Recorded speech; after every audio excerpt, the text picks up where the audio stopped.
स्वरूपिणे अवतार वरिष्ठाय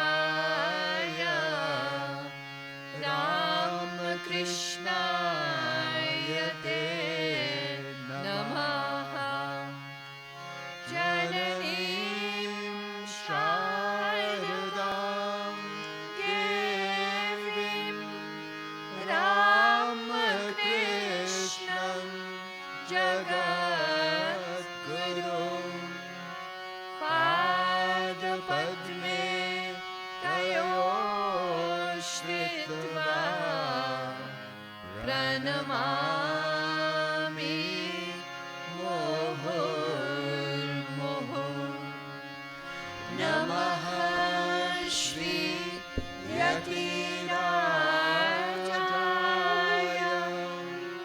विवेकानन्द सूरये सच्चित् सुख स्वरूपाय स्वामिने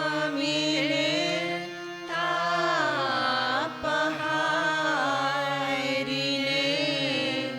स्वामिने तापहारिणे। गुरुर्ब्रह्मा गुरुर्विष्णु गुरुर्देवो महेश्वरः गुरुर्साक्षात् परं ब्रह्मा तस्मै श्री गुरवे नमः। तस्मै श्री गुरवे नमः। ॐ भूर्भुवः स्वाहा तत्सवितुर्वरेण्यं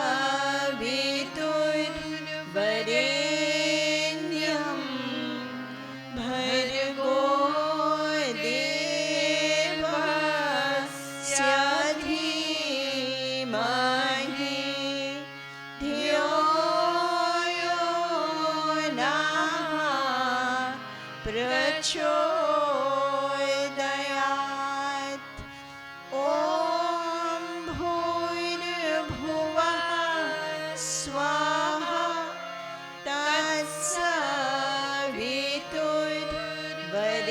तत्सवितुर्वरेण्यं भर्गो देवस्य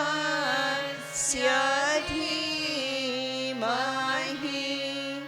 धियो यो नः प्रचोदयात्। ॐ भूर्भुवः स्वाहा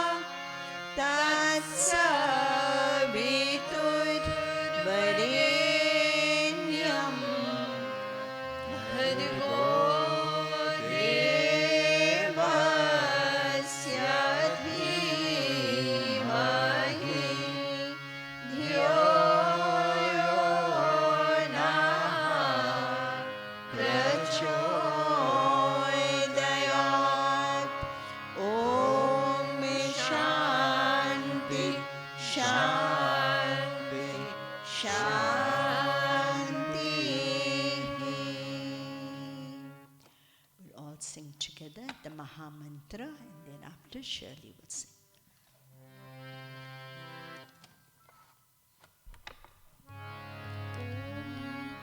Hare Rama Hare Rama Rama Rama Hare Hare Hare Krishna Hare Krishna Krishna Krishna Hare Hare Hare Rama Hare Rama Rama Rama Hare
Krishna, Hare Hare, Hare Rama, Hare Rama, Rama Rama, Hare Hare, Hare Krishna,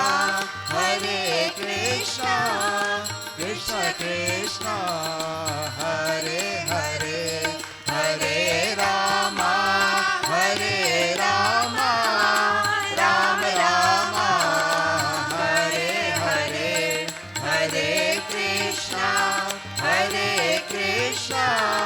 Krishna Krishna, Hare Hare, Hare Rama, Hare Rama, Rama Rama, Hare Hare, Hare Krishna, Krishna Krishna Krishna, Hare Hare.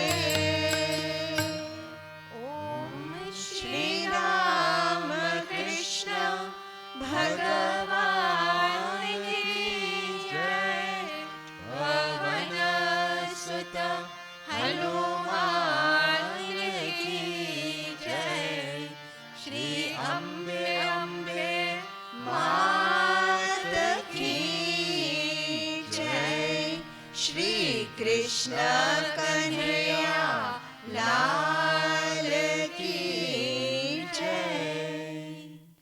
After Shirley, Cynthia will sing.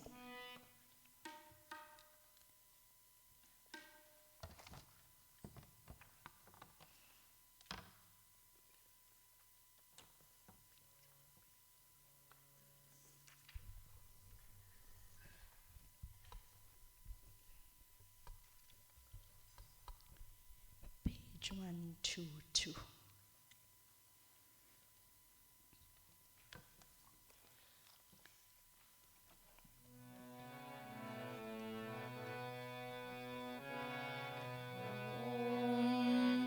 हो जगना पालनहार,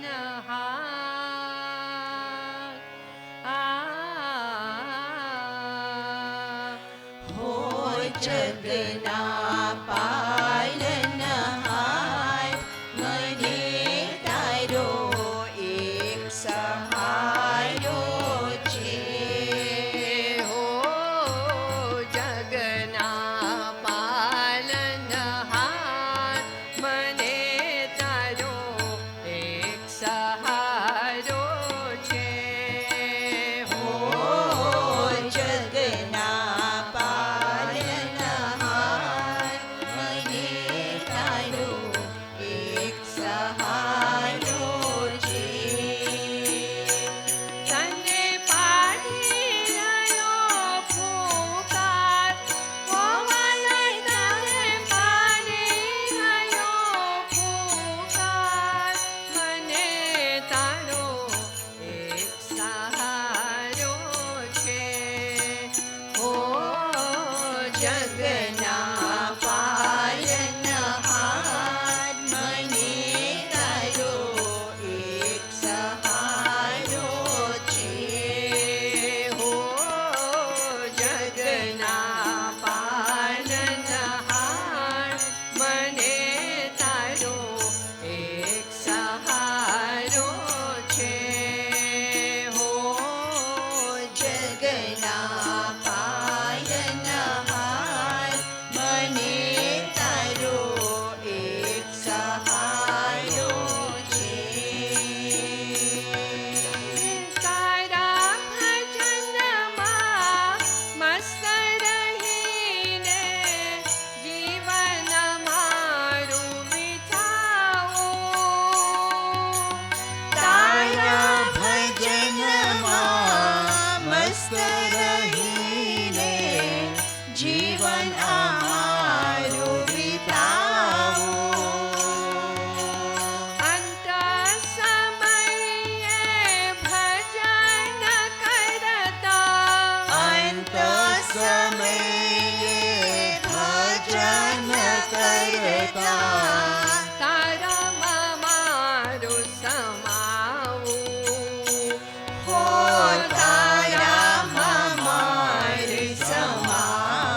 પલમાં આ દુનિયાને છોડાવે.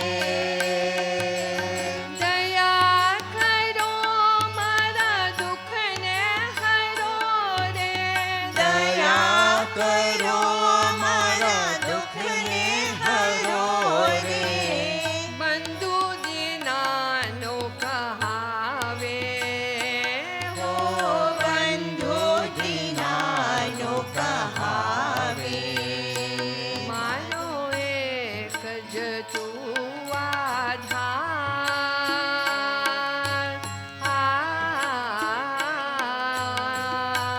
મારો એક જ તું આધાર. મને તારો એક સહારો છે.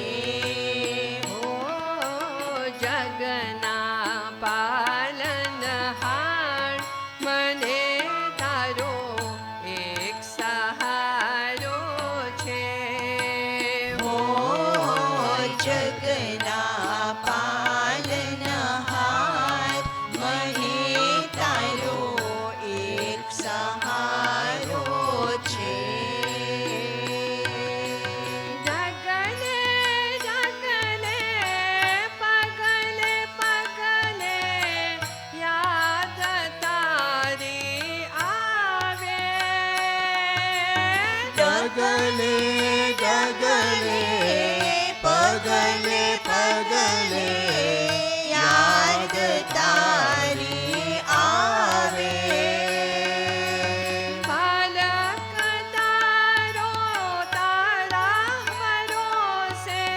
બાળક તારો તારા ભરોસે. સત્સંગ રેલી વહાવે. હો સત્સંગ રેલી વહાવે.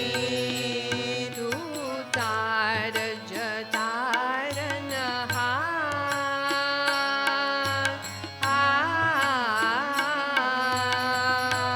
તું તાર જતારનહાર, મને તારો એક સહારો છે. હો જગના પાલનહાર, મને તારો એક સહારો છે. હો જગના પાલનહાર, મને તારો એક સહારો છે. હો જગના પાલનહાર.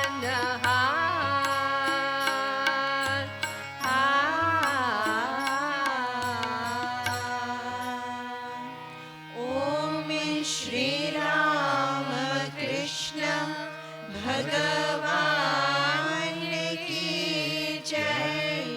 પવન સુત હનુમાન કી જય. શ્રી અંબે અંબે માત કી જય. શ્રી કૃષ્ણ કન્હૈયા લાલ કી જય. Om, page 95.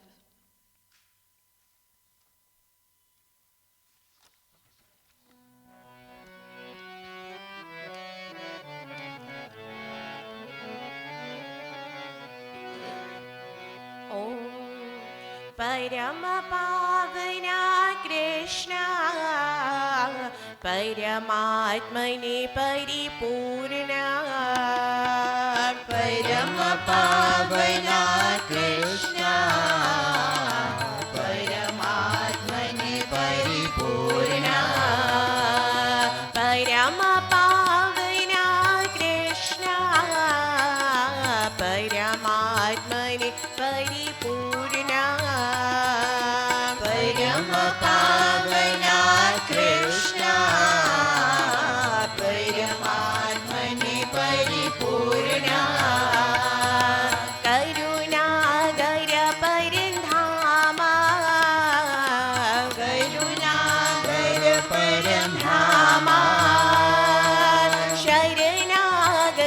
पुंगतों में, शरणागति पुंगतों में। परम पावना कृष्णा परमात्मने परिपूर्णा, परम पावना कृष्णा परमात्मने परिपूर्णा। सकल भुवन परिपाला, हरि हरि वनशीला। सकल भुवन परिपाला, हरि हरि वनशीला। दीननाथ ने खावा, तो वरलोलने वावा। दीननाथ ने गावा, वरलोलने वावा। परम पावना कृष्णा परमात्मने परिपूर्णा, परम पावना कृष्णा परमात्मने परिपूर्णा। देवकी प्रिय गोपाला, दीन दयाला नमो नमो। देवकी प्रिय गोपाला, दीन दयाला नमो नमो। रुक्मणी प्रिय गोविंदा, अति रूप सुंदरा नमो नमो। रुक्मणी प्रिय गोविंदा, अति रूप सुंदरा नमो नमो। परम पावना कृष्णा परमात्मने परिपूर्णा, परम पावना कृष्णा परमात्मने परिपूर्णा।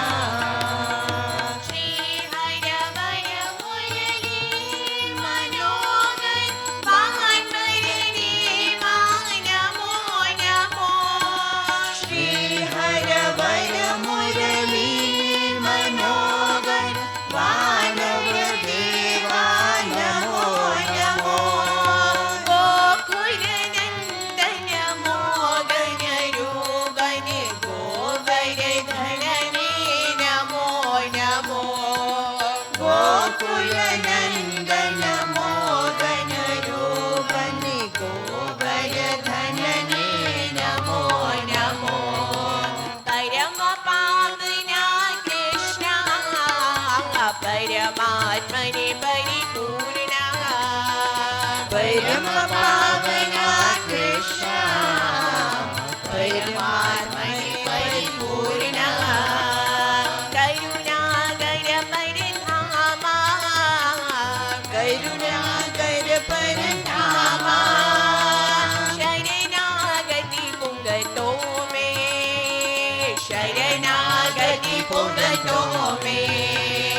परम पावना कृष्णा परमात्मने परिपूर्णा, परम पावना कृष्णा परमात्मने परिपूर्णा। परमात्मने परिपूर्णा, परमात्मने परिपूर्णा।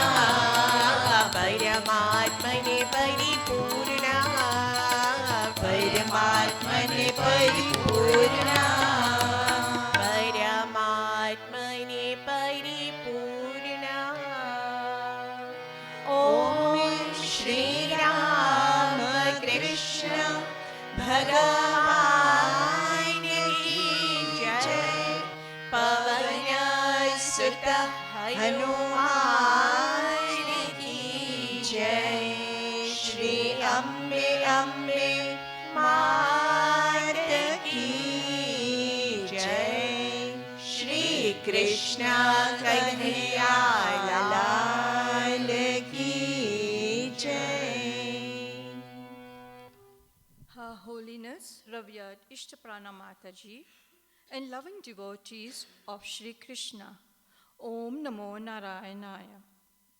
We extend a very warm and cordial welcome to each and every one of you to this joyous celebration of Sri Krishna Janmashtami.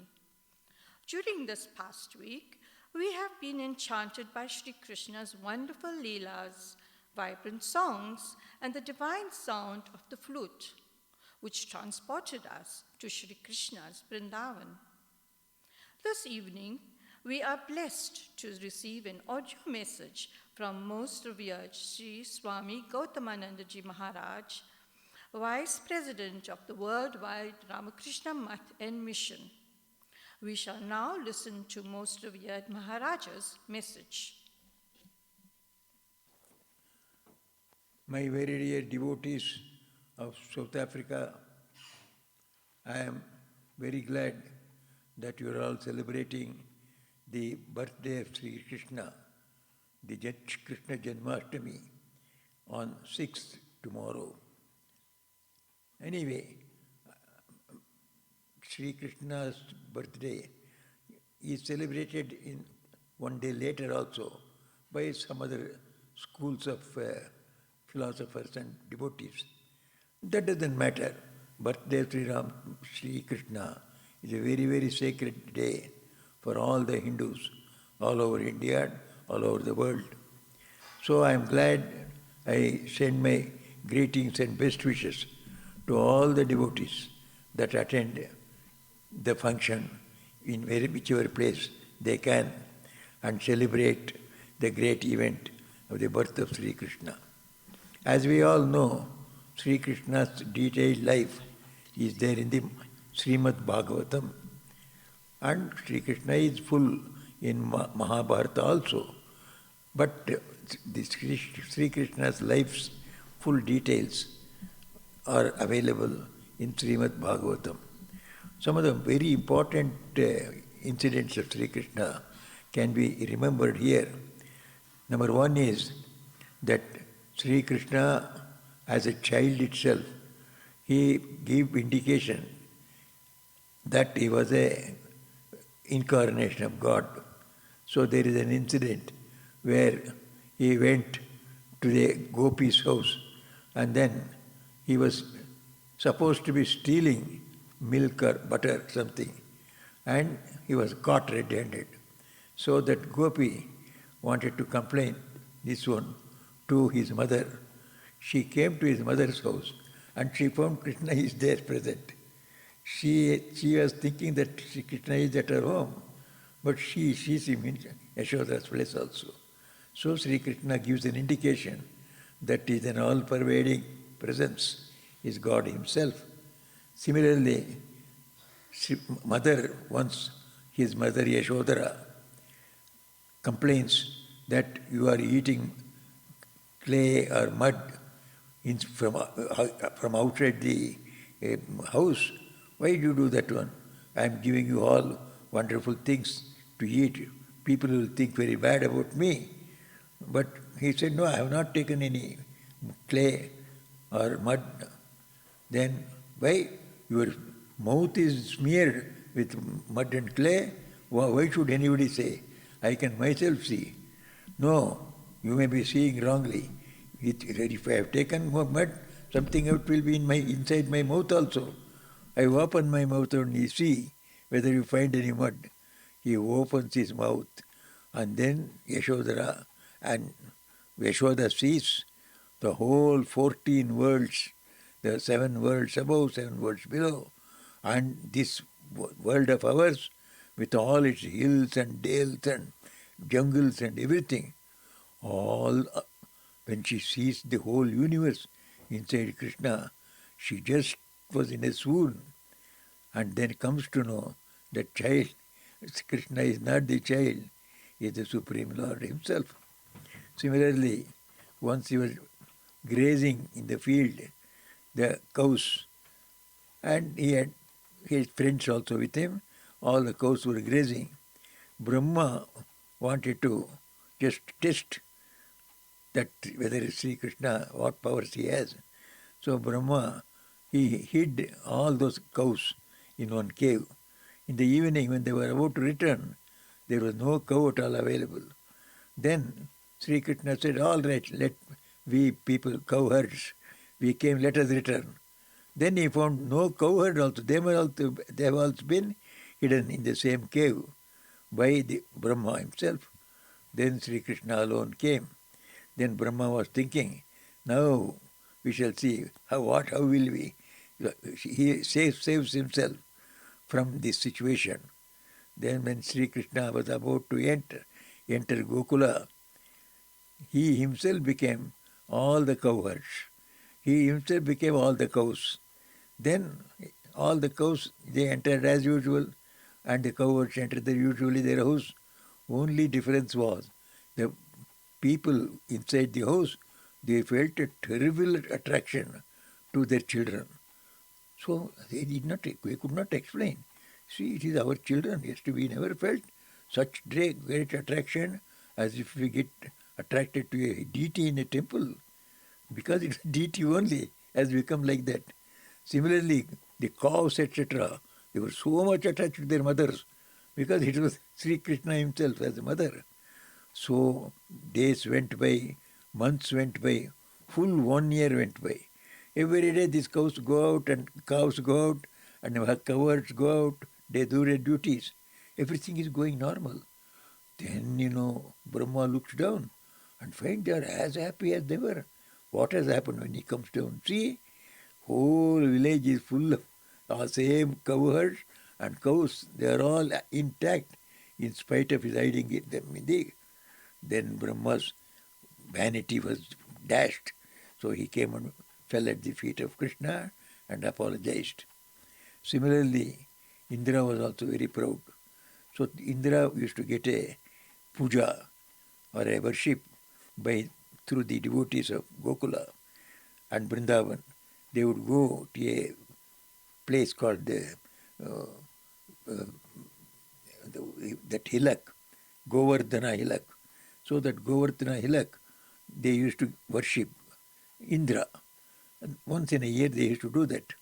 Then when Sri Krishna saw Indra was becoming very proud, let me bring down his pride. So he went and told, you don't do puja of Indra. You do puja to me. Then they all asked, why? So every year we are offering puja to Indra only. Why today we should do it? He said, what will the puja of Indra give you? Can it change your destinies? You are suffering from your own definite destinies. You will get joy and sorrow according to your destiny, and then you will pass away from this world. How can Indra help you? Then they said, then how will it help if we worship you? Why? I will take away all your karmas. So he says a very famous sentence in Bhagavata, Kim Indrene ha. What is the use of this Indra who cannot change your karma? I can change your karma because I am Ishwar. I am the Lord. Indra is not. All of them got disillusioned. They all did puja of Krishna. Then Indra was very much wounded in his pride. He said, all right, you have not given me puja. I will send torrents of rain and make your Vrindavan just flow away along with the floods. He sent torrents of rains. But Sri Krishna said, you don't worry, I will give you the biggest umbrella, protection against this. He lifted up the whole hill of Govardhana, whole hill on the little finger of his left hand. And the whole village, all the villagers, they all took shelter under it. The whole hillock is in the air, and all the below space is like a big shed or a big palace. All the people are enjoying it. They are dancing and then celebrating the puja there. So Indra saw from above, see, I sent so many floods. But they are even dancing and celebrating. What are they doing? When they saw the whole hill is in the air and Sri Krishna is holding it by this little finger of his left hand, then suddenly he found such a great person. I was proud before him. He comes down and bends down before Sri Ramakrishna. His pride is destroyed.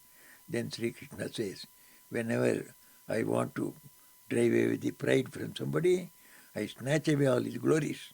Today I have done the same thing. Don't feel proud.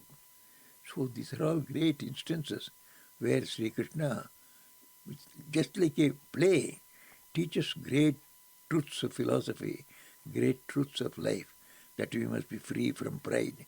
We must be aware that there is an infinite God. He is everywhere and He is taking care of everyone. Therefore, we should all be worshipful to Him. So, such episodes are numberless in Bhagavatam. So, this is not the time when we should go into more detail. I am very happy again that Sri Krishna's the greatest avatara in our history. Each one is greatest in his own time. But Krishna's avatara is special. Sri Ramakrishna himself used to give a special credit to Krishna avatara. It is a Purna avatara. It is a perfect avatara, he used to say. In what sense it is difficult for us human beings to interpret.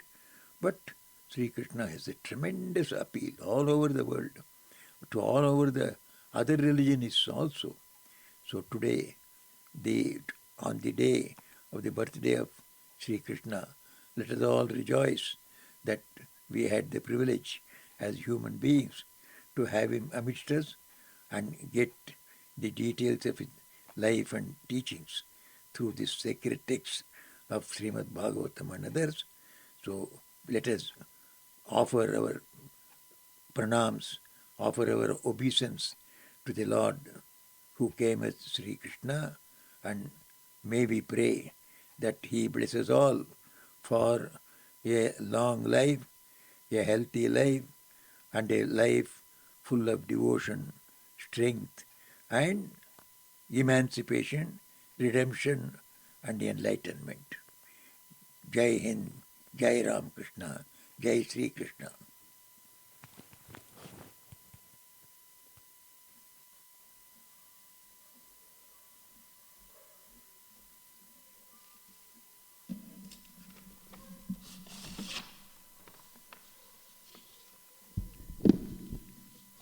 We thank most revered Maharaj for the grace and blessings bestowed upon us on this blessed night. Dear sisters and brothers, it is truly wonderful to see so many of you on this auspicious night. Hindus across the world are glorifying our beloved Shri Krishna until midnight, so we hope that you will stay with us for as long as possible. Please note that tonight's program includes talks by Dr. Usha Vastare and revered Pravrajika Ishtaprana Mataji. Before we invite our first speaker, kindly take note of the following announcements. The ashram has weekly satsangs each Sunday morning from 9 to 10 a.m. Thereafter, the children's Hinduism classes are from 10 to 10:30 a.m. Please take advantage of this opportunity to attend the weekly satsangs. This evening, we are privileged to have Dr. Usha Vastare, who has been presenting numerous inspirational talks and workshops at various venues. Many of us have heard Dr. Vastare's scientifically based motivational talks, which are practical and useful in our daily lives. Dr. Vastare will speak to us on the Srimad Bhagavatam, a Vedantic perspective. I humbly request Dr. Vastare to present her discourse.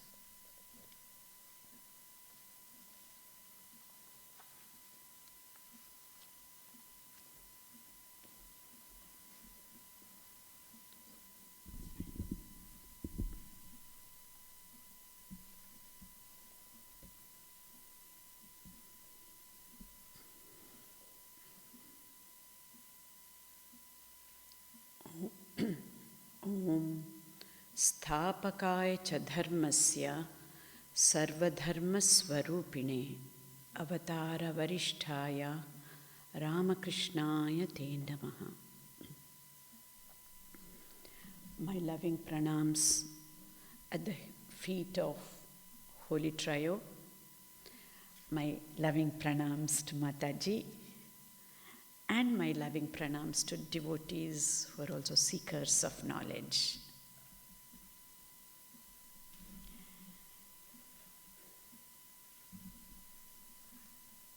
We all know how Bhagavatam was put forth. King Parikshit, who was the grandson of Arjuna, had limited time, just 1 week to live. And at that time, sage Shuka Muni, who is the son of Vedavyasa, narrated Bhagavatam to King Parikshit. And Srimad Bhagavatam I have tried to interpret based on Vedanta and also on the book written by Swami Ranganathanandaji Maharaj. He was the 13th president of Ramakrishna Math and Mission. So the Vedantic perspective of Srimad Bhagavatam I have based on this book, and several discourses were held in Hyderabad many decades back by Swami Ranganathanandaji, and that book is based on those talks held at Hyderabad Ramakrishna Math and Mission.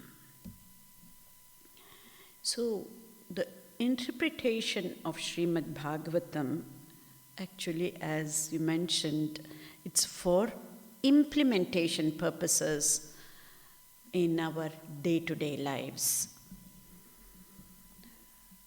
We just heard few stories from revered Swami Gautamanandaji Maharaj. Rather than going deeper into the stories, I will take just 2 instances from Bhagavatam, which is, we all are familiar with the story of Dhruva, and also the instructions of Kapila Muni to his mother Devahuti. Just these 2 instances I'm going to refer to and look at the Vedantic perspective of Bhagavatam itself. The Vedantic perspectives are many kinds, but most popularly these are the 3 perspectives that we see, which is Dvaita, Vishishtadvaita and Advaita. So many of you are familiar with this, and for some of you, I just want to brush up your memory about these 3 perspectives of Vedanta. And there may be some youngsters who may not be aware. So just to let you know what these terms are and how should we look at these 3 perspectives of Vedanta, Dvaita, Vishishtadvaita, and then Advaita perspective. We'll take an example of, you see, the ocean. Yes, ocean has many waves, smaller waves, bigger waves, right? Waves are not ocean, right? Waves are different and ocean is huge. When we look at it from that perspective, it is the Dvaita perspective. Waves are waves, ocean is ocean. They're 2 different. That is the Dvaita perspective. However, waves, yes, they could be small waves, huge waves, but waves are part of the ocean. This perspective is the Vishishtadvaita perspective. Waves being part of the huge ocean. Yes, there are small waves, big waves, and the ocean, but all of these are made up of water. The essence of ocean, the essence of waves is nothing but water. When we look at the ocean and the waves from this perspective, it is Advaitic perspective. Again, to take this just a little bit deeper, God is different and humans are humans. Of course, God is God. Two separate views. That is the Dvaita perspective. And the Vishishtadvaita perspective is we are all part of that God. This is the Vishishtadvaita perspective. Yes, some may be very wealthy, some might be poor, some might be highly educated. There might be differences, just like the waves, small waves, big waves. But we are all part of that God is the Vishishtadvaita perspective. Whereas looking at, we are all humans. Yeah, maybe somebody is a CEO of a company, somebody else is an officer. So what? We are all humans. This is the Advaitic perspective. So, I will touch upon the Vishishtadvaita perspective. Why? Why do we need to take the Vishishtadvaita perspective?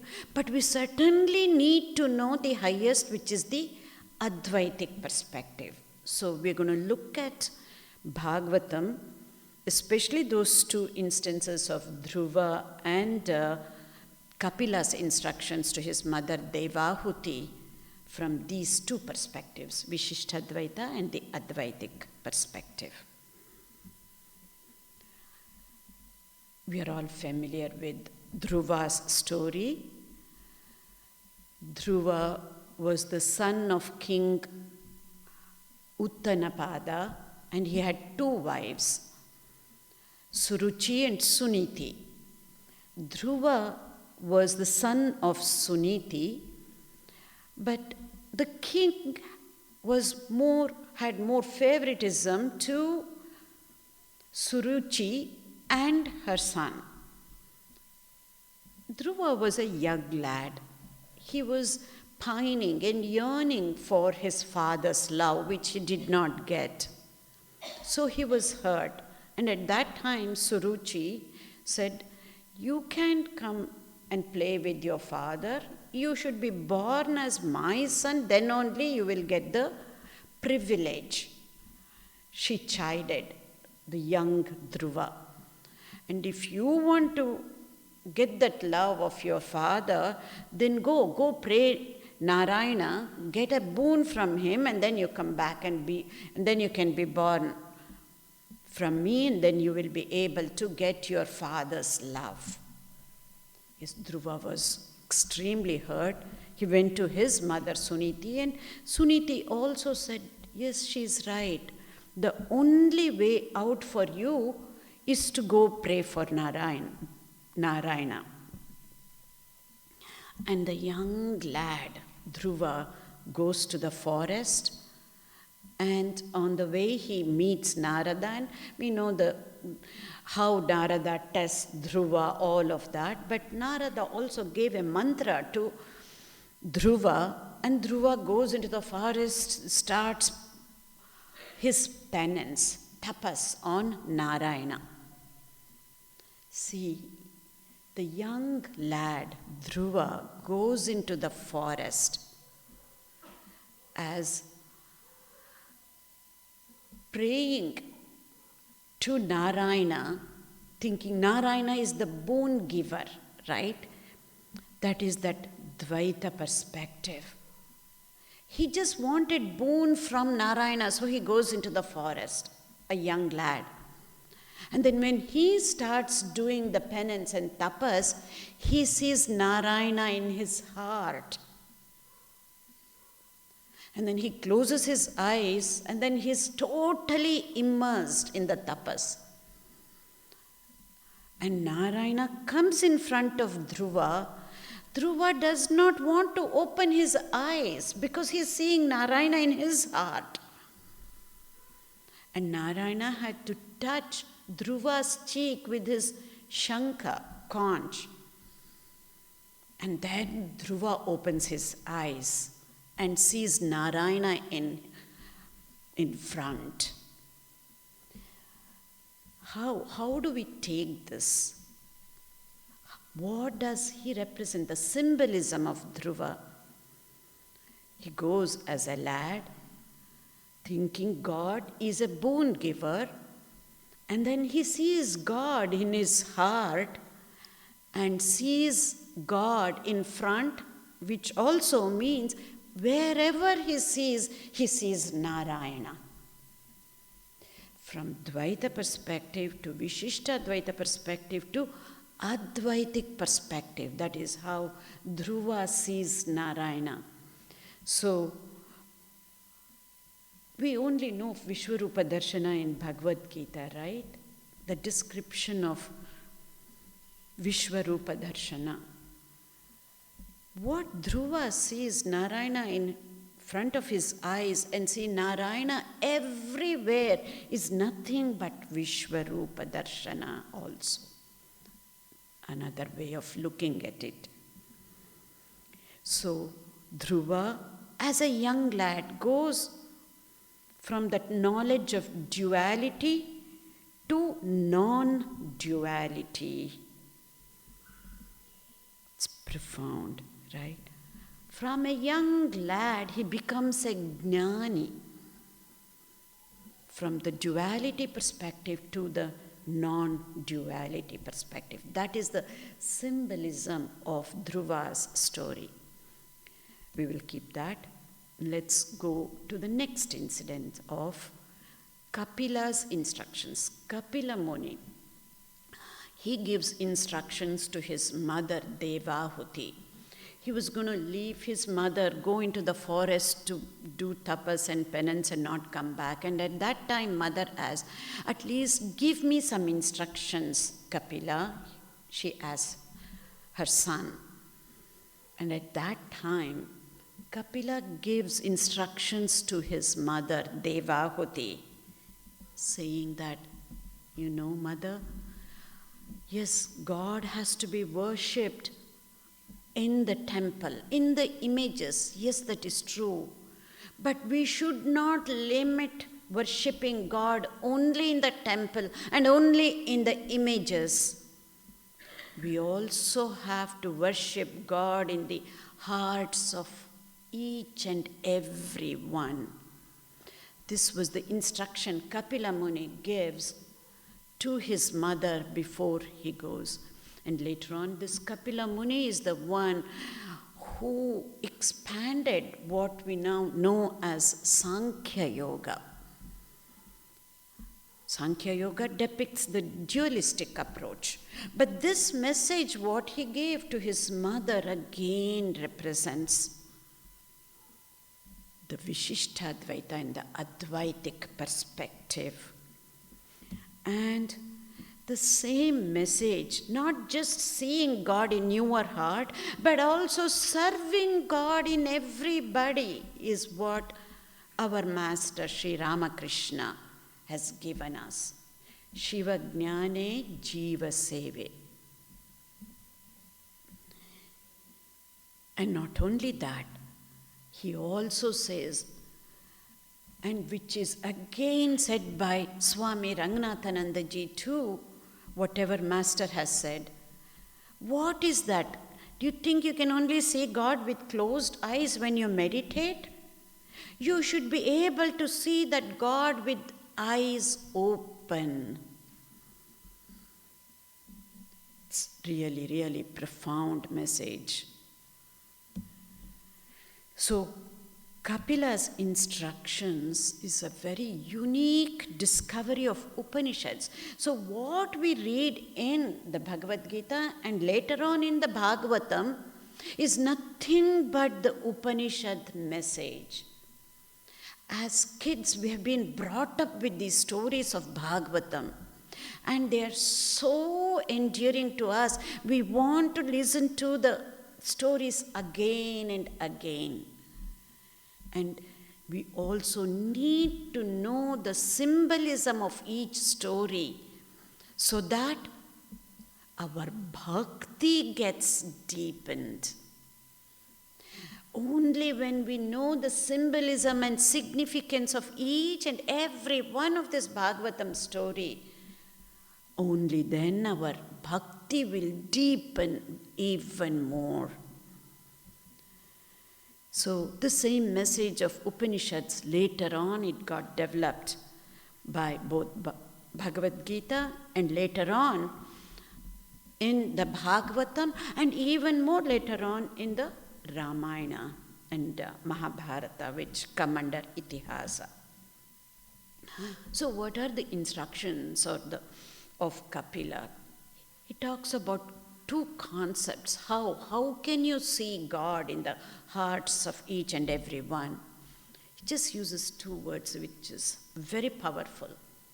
Maitriya, in the spirit of friendliness, and also abhinnena chakshusha, with an attitude of non-separateness, irrespective of what caste, race, creed somebody belongs to, it does not matter. There has to be an attitude of non-separateness. So when we look at these two instances and then expand even further, to see God with open eyes and to see God in each and every person, they say it's the highest stage. Swami Yatishwarananda ji, who has written a book called Meditation and Spiritual Life. By the way, this is like a Bible for every seeker. Doesn't matter how many times we read this book, it will keep going deeper and deeper inside. Meditation and Spiritual Life by Swami Yatishwarananda Ji Maharaj. He says, only the illumined soul alone can see God in everyone, and his service is spontaneous. And this is the last stage and highest stage, even our master has said this. But those of us who are still in ignorance must strongly imagine that we are all connected with one another through that divine spirit. As we try to promote our own welfare, let us also try to promote the welfare of all. This is both the Vishishtadvaita, and you can take it further as an Advaitic perspective. So when we try to look at Bhagavatam as to how can we look at the message of Bhagavatam, each story, and then implement in our daily lives, I would say that we are looking at Bhagavatam as practical Vedanta itself. So how are we going to look at Bhagavatam as practical Vedanta? The Vedanta based on Vivekananda's teachings, Swami Vivekananda's teachings, which I like to call that as Viveka Vedanta. And that can be simplified very easily into just 3 points, as a matter of fact, which is extremely amenable and helpful for us to be able to implement in our daily lives. What are those? We are all divine beings. There is divinity in each and every one of us. We are divine beings, but we are just going through this human experience, he says. That's the first aspect, that we need to, beyond doubt, understand this and accept this. Then only will it be possible for us to implement this Vedantic message, Viveka Vedanta, in our daily lives. Very simple. We are all divine beings. We know that. The second aspect is the goal and purpose of our life is to manifest this divinity that is already within us. This is the same thing our master has said.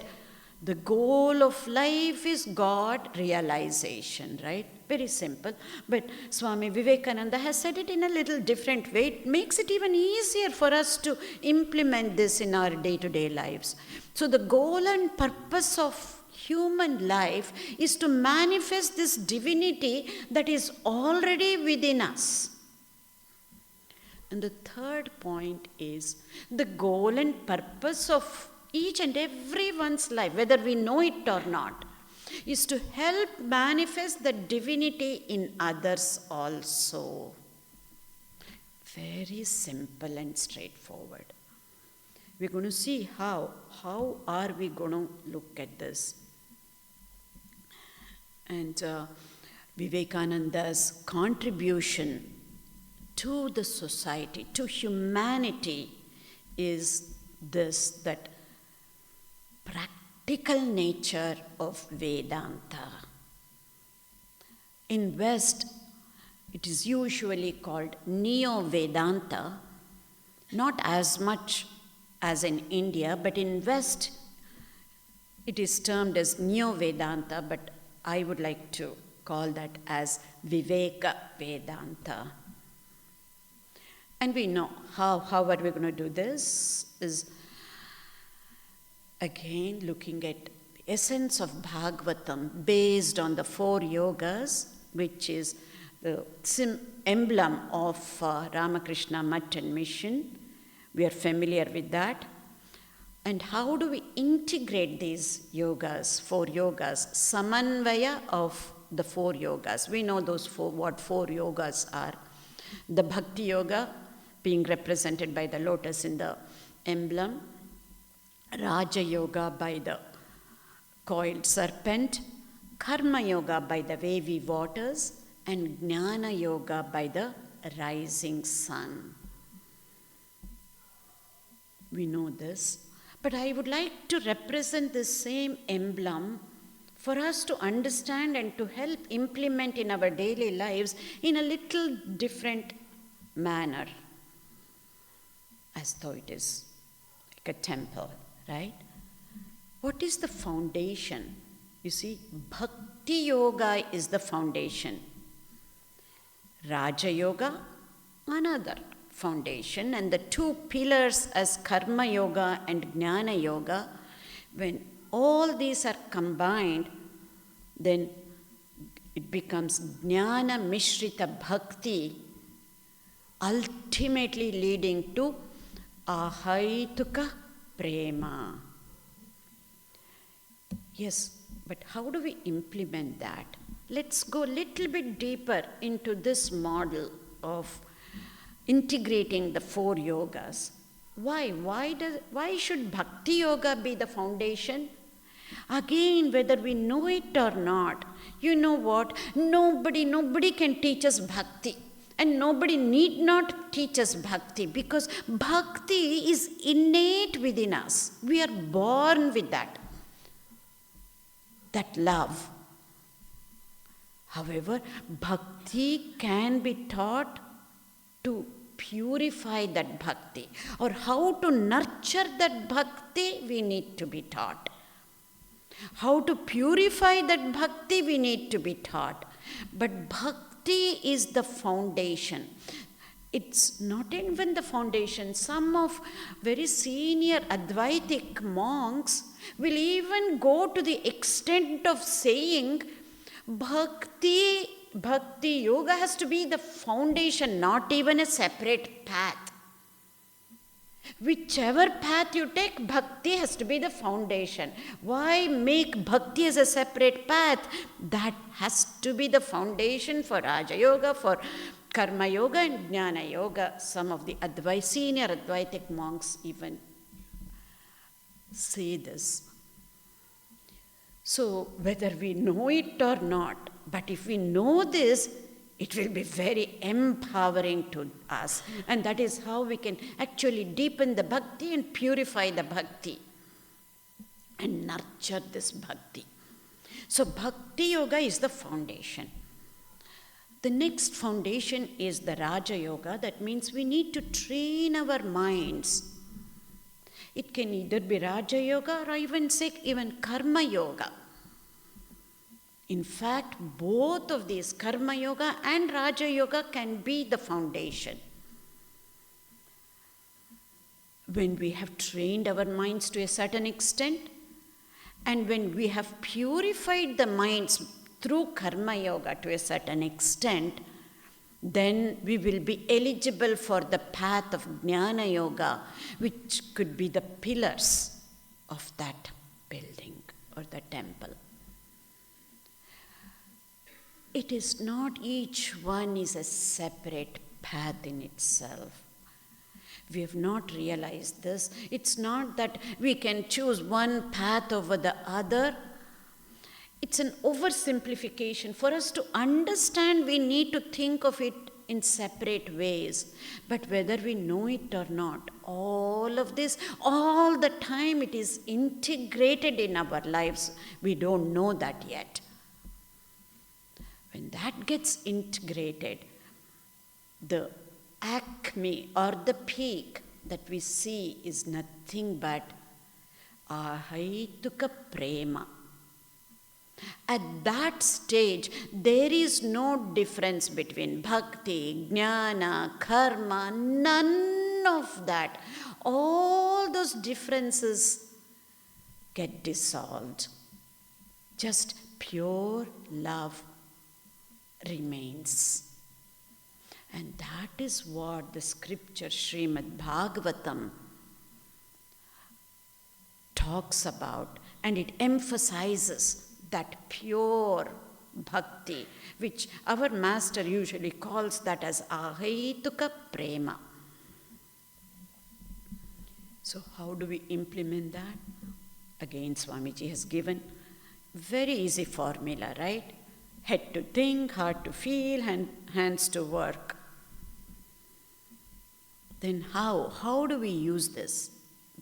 And then combine Viveka Vedanta and Bhagavatam and some neuroscience. We need to bring in some of that too, right? When we are purifying this bhakti, nurturing that love, and purifying our mind, which is Chitta Shuddhi, this is nothing but evolving as better individuals, human beings. So we evolve through love. We cannot evolve through hatred. We cannot evolve through seeing the differences. We can only evolve through love. We can only evolve with that love. This is what we need to take for the implementation angle. And let's see some of the quotes by Vivekananda and also Swami Ranganathananda ji on love, this pure love. There is so much Swamiji has said in that Bhakti Yoga. You feel like underlying everything and then trying to quote all those quotes on that pure love. But I've just picked one. Let's see. He says, Swamiji says, love makes no distinction between man and man, between an Aryan and a Mlecha, between a Brahmana and a Paraya, nor even between a man and a woman. Love makes the whole universe as one's own home. This was written to one of the devotees in one of the letters comes in. He also says, ultimately, God is love. Love is God. There is no difference, right? That ahaituka prema, the acme of that samanvaya of the 4 yogas, God is love and love is God. That is both bhakti, and knowing this is nothing but the knowledge. And to get there, we need to work through that. How all the yogas get integrated. Again, Swami Ranganathananda ji on love, that pure love. He says, the whole world today is hungry for this single value called love. We don't know how to love. Love is not for 2 minutes or 2 days. Real love is something permanent. You begin with ordinary love, but later you develop it and make it purer and purer, he says. We don't even know how to love. We don't even know how to receive love. We need to develop this capacity to both give and receive love. Let us see what helps us and what prevents us. An untrained mind or a mind that is full of biases is where it prevents us to both give love and to receive love. But let's see how. What is it that helps us to implement these messages in our day-to-day lives? It's a very funny quote, but true. It says, love is an unconditional commitment to an imperfect person. To love somebody isn't just a strong feeling, it is a decision that we need to make. It's a judgment and a promise that we need to make and keep. So, let us go a little bit deeper into this love, that we can use it in our day-to-day lives with the people that we come across. Love is the absence of judgment. And love is the absence of jealousy and the absence of expectations. Unconditional love is the outer expression of inner peace. Very profound. Unconditional love is the outer expression of the peace that is within us. However, unconditional love does not mean unconditional acceptance of wrong behavior or bad behavior. This also we need to understand. Then how do we deal with people with not so right behavior or good behavior? And there is a solution for that also. Love that person, but not that bad behavior or the bad action. Separate the two out, the person from the action. As simple as that. And again, love is not just what we feel, it is also what we say to others. It's not just what we say, it's also how we say to others. And most of all, love is what you do. Love also has to be shown in action. Not just saying it in words, but it has to be shown in action. This, if we have to bring in that neuroscience perspective to this, yes, we always say just having positive thoughts are not going to be enough. They have to be followed by positive feelings. Again, having positive feelings are not going to be enough. They have to be followed by positive actions.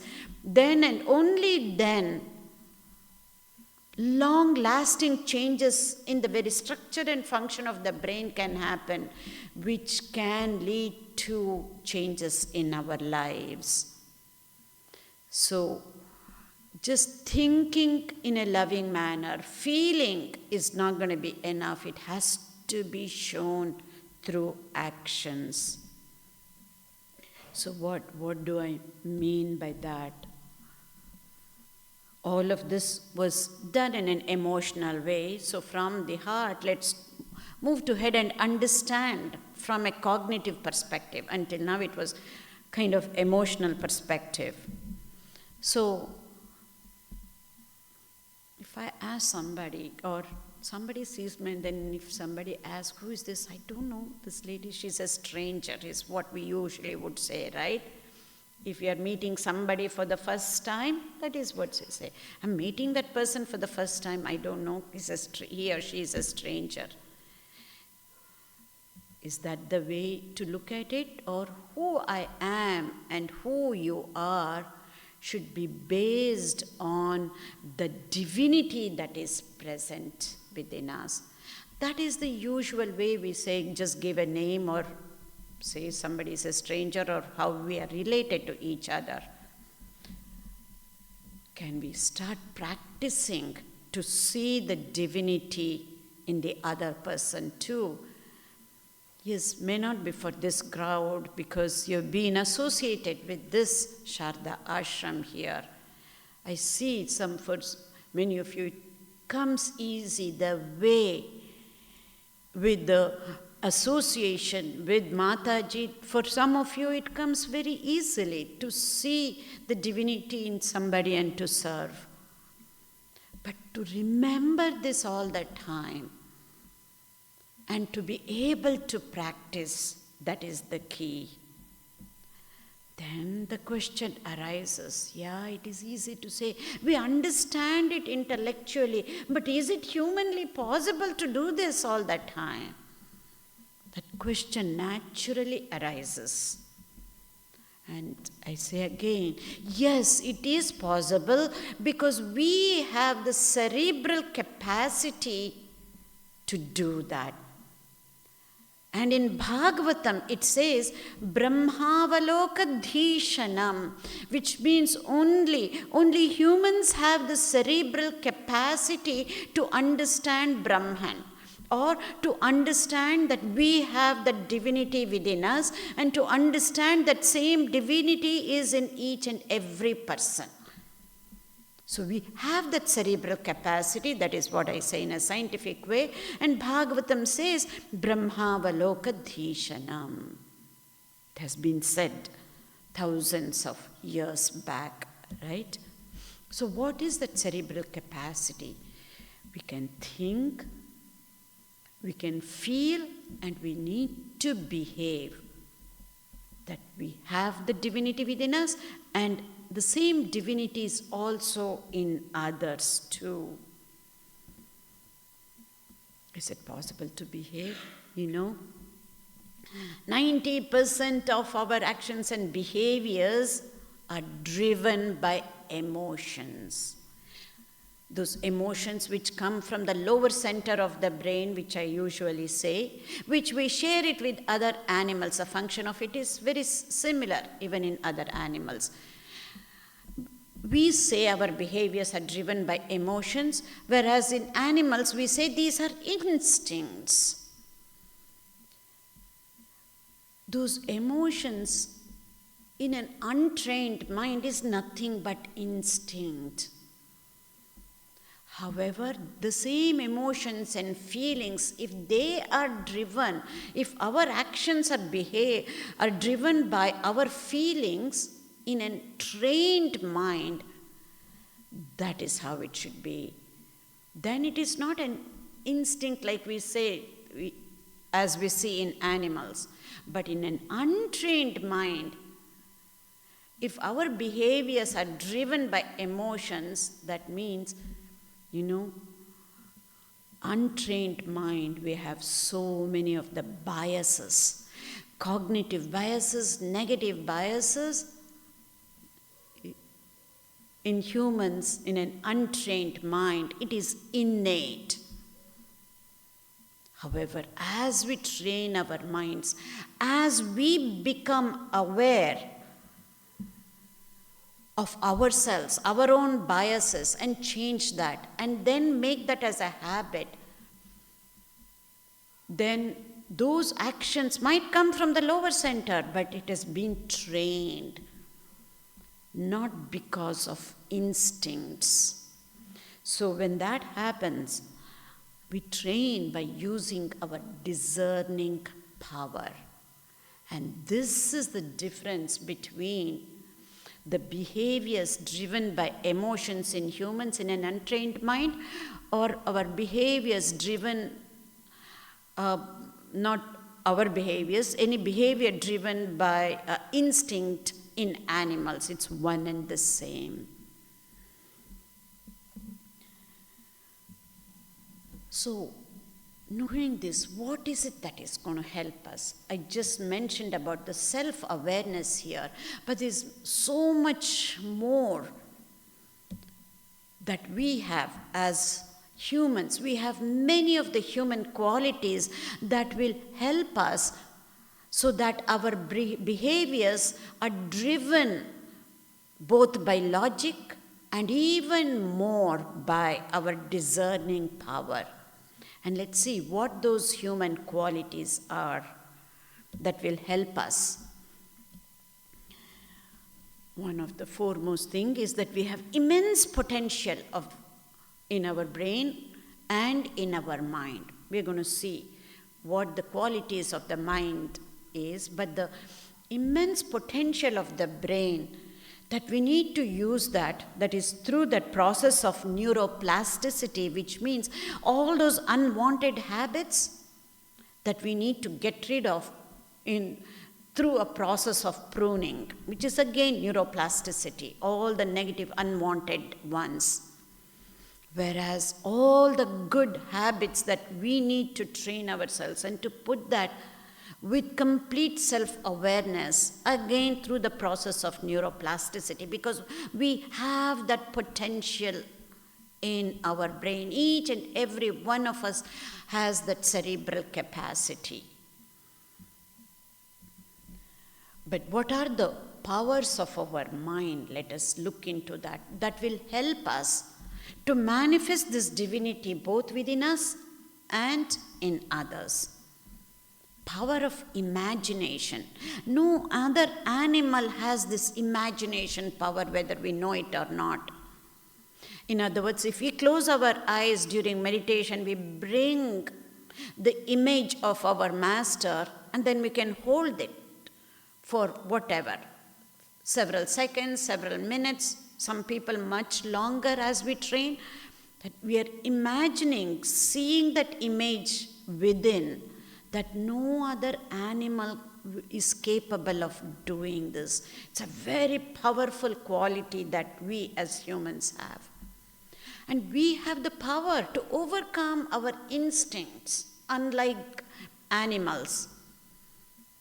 And fear is one of the instincts. And I always say, fear is the mother of all negative emotions. It's also an instinct. And fear, not necessarily an instinct, it is like a double whammy. We can also learn to be fearful. It's both an instinct and it's also a learned behavior. And free will, power to choose. Again, animals do not have this capability to choose. And the foremost is the self-awareness. In Sanskrit, this awareness is called, the term for that is arivu. There's an Upanishadic message which says Arive Guru. And even Holy Mother says that. You train yourself such that your mind itself becomes your guru. This is Holy Mother's message. That's why that self-awareness becomes our own guru. When we know the mistakes that we do, when we are aware of our own biases and we are able to change those, that is when our own mind becomes our own guru. Before it becomes guru, our own mind becomes our own friend. as it has been said in Bhagavad Gita. Not only that, we have discerning power to figure out what is good and what is not so good, whether something is good short term, something is good long term, and what is good and what is evil. That is the discerning power. We definitely have the willpower to do something or the want power not to do something. And the power to focus. And equally important is the power to defocus. As Swamiji says, you should be able to focus, you should be able to meditate, and the next moment you should get out and be ready to go out and work. That means to pull ourselves out of something that we are focusing, that's equally important, and then place that focus on something else. Power to focus and power to defocus. In fact, this is one of the crux of coming out of one of the mental health condition, which is nothing but OCD, obsessive compulsive disorder. What I have noticed is this is very prevalent in many of the people who are highly religious. So that power to focus and defocus is the key to be able to come out of that. It just occurred to me, I had to just say that out. Anyway, the power to remember, very important. As much as important is the power to forget. Power to remember all the good things in each and every person, and power to forget something, that either something somebody did say something that was not okay, kosher, or not correct, for whatever reason, we should be able to forget. Then there is no need even to forgive if we can just let go right away. Power to remember and to power to forget. And power to forgive. Only humans have these powers. And there are more. I've just again listed a few, and we have many more, but the ones that we need the most right away is what I'm addressing. Empathy, compassion, immense patience, that is forbearance, to be kind, kindness, and magnanimity. And all of this, let's go a little bit deeper and see what are the human qualities. Man can speak, he can communicate, he can imagine, and he can become civilized and cultured. None of these things animals have the capability. And man can control the world or the nature around, and he can control the inner nature too. Man can know himself, and man can know others also. And he can take care of himself and take care of others. He can tolerate all sorts of circumstances. He can tolerate all sorts of people. And as Swamiji says, just tolerating is not enough for us, right? We need to be able to accept. Man can accept all sorts of circumstances. Man can accept all sorts of people too. And man is able to change his own nature. And man is able to forgive himself and others. He can respect himself and respect others. As you can see, there are many, many more, but I have just listed the ones that will help us in day-to-day lives, especially while dealing with people, so that we can express the divinity within us and to help express the divinity in others too. So man can be happy for himself and he can be happy for others. Extremely important quality, to be happy for others. And there's a Sanskrit word for that. It is called mudita. And man can be happy with others, equally important. When we are living with others, we have to be happy with others too. He can love himself and love others. Not only that, man is capable of objective experience and also subjective experience. He can look at the world and experience in a very objective manner. And in the same way, he is capable of subjective experience. He has these metacognition skills that he can be aware of his own thoughts. He can be aware of his own feelings and emotions and whatnot, which is nothing but that subjective experience. Extremely important, the subjective experience. Just so, then he can coexist with others.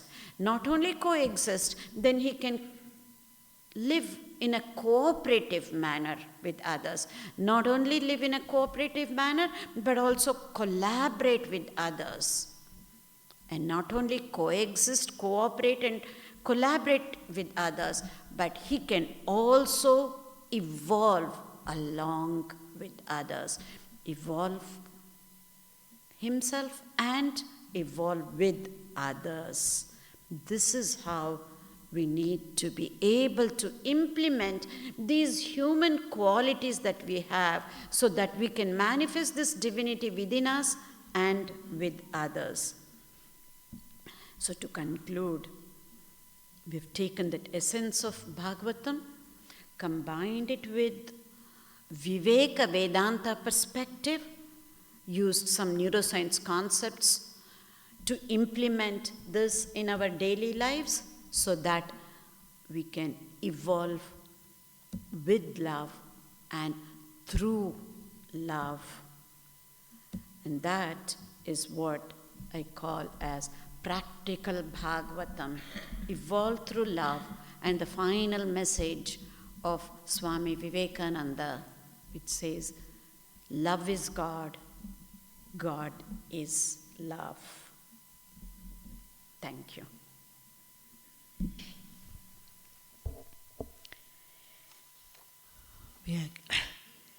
We greatly appreciate Dr. Usha Vastari's talk, much food for thought, and I'm sure at least many ideas that we can take, we can implement, and try our best to improve our lives. Thank you, Doctor, for being here this evening, for sharing this wonderful knowledge, this wisdom.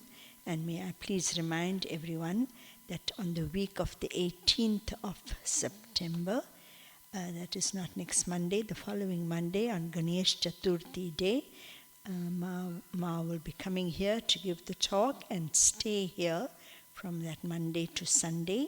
If anybody wishes to make an appointment to see Ma, please give your names at the office and let us know which day or time you will want to spend with Ma. Thank you very much. Thank you so much, Ma. I know Ma has to leave and go to Avoca in a short while, but you don't have to go now. Okay, is Anusha here? Anusha can please sing, and after Anusha will be Krushika and then Ragini.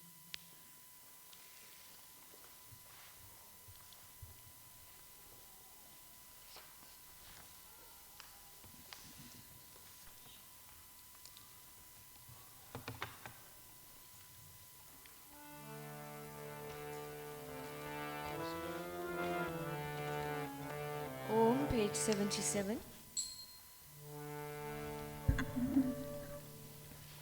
Om Govinda Gopala Prabhu Giridhari, Govinda Gopala Prabhu Giridhari, Govinda Gopala Prabhu Giridhari, Govinda Gopala Prabhu Giridhari, Govinda Gopala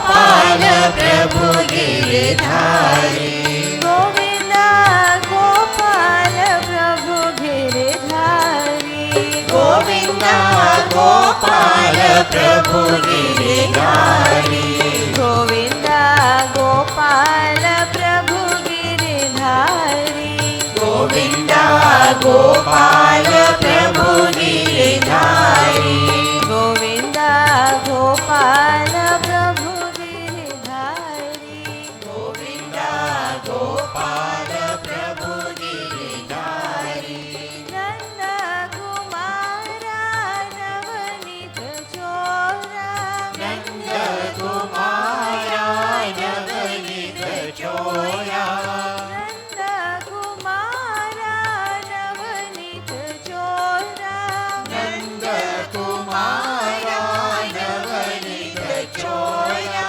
हरे मुरारी प्रभु गिरधारी हरे मुरारी प्रभु गिरधारी हरे मुरारी प्रभु गिरधारी हरे मुरारी प्रभु गिरधारी गोविंद गोपाल प्रभु गिरधारी गोविंद गोपाल प्रभु गिरधारी गोविंद गोपाल प्रभु गिरधारी गोविंद गोपाल प्रभु गिरधारी गोविंद गोपाल प्रभु गिरधारी गोविंद गोपाल प्रभु गिरधारी गोविंद गोपाल प्रभु गिरधारी गोविंद गोपाल प्रभु गिरधारी गोविंद गोपाल प्रभु गिरधारी गोविंद गोपाल प्रभु गिरधारी गोविंद गोपाल प्रभु गिरधारी गोविंद गोपाल प्रभु गिरधारी नंद कुमारा नवनीत चोरा नंद कुमारा नवनीत चोरा नंद कुमारा नवनीत चोरा नंद कुमारा नवनीत चोरा हरे मुरारी प्रभु गिरधारी हरे मुरारी प्रभु गिरधारी हरे मुरारी प्रभु गिरधारी हरे मुरारी प्रभु गिरधारी गोविंद गोपाल प्रभु गिरधारी गोविंद गोपाल प्रभु गिरधारी गोविंद गोपाल प्रभु गिरधारी गोविंद गोपाल प्रभु गिरधारी गोविंद गोपाल प्रभु गिरधारी ओम श्री राम कृष्ण भगवान की जय पवन सुत हनुमान की जय श्री अम्बे अम्बे मात की जय श्री कृष्ण कन्हैया लाल की जय Om, page 89.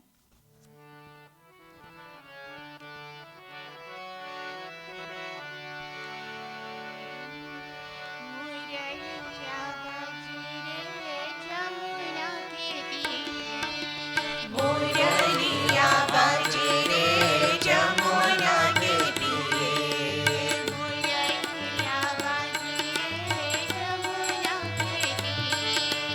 मुरलिया बाजे रे जमुना के तीर जमुना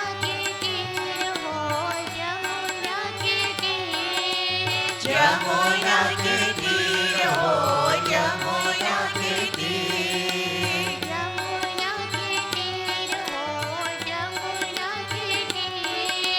जमुना के तीर हो जमुना के तीर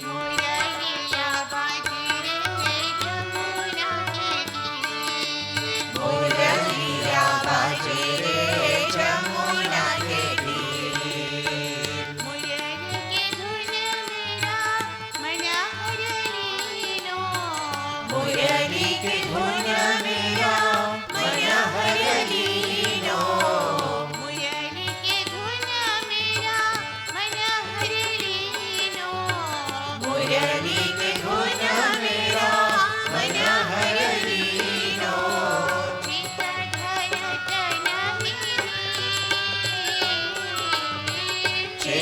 भरत नहीं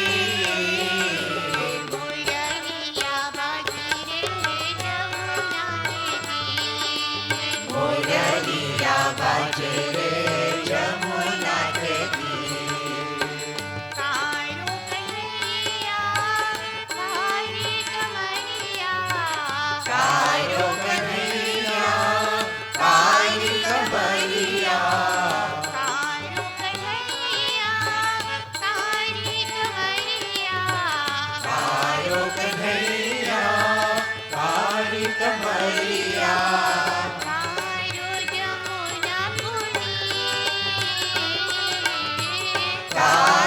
जमुना कोनी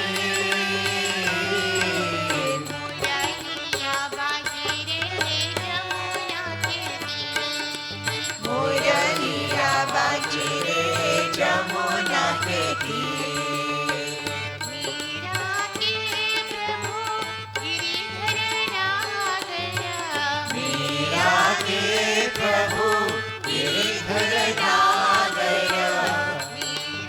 के प्रभु गिरिधर नागर मीरा के प्रभु गिरिधर नागर चरण कमल परसी चरण कमल परसी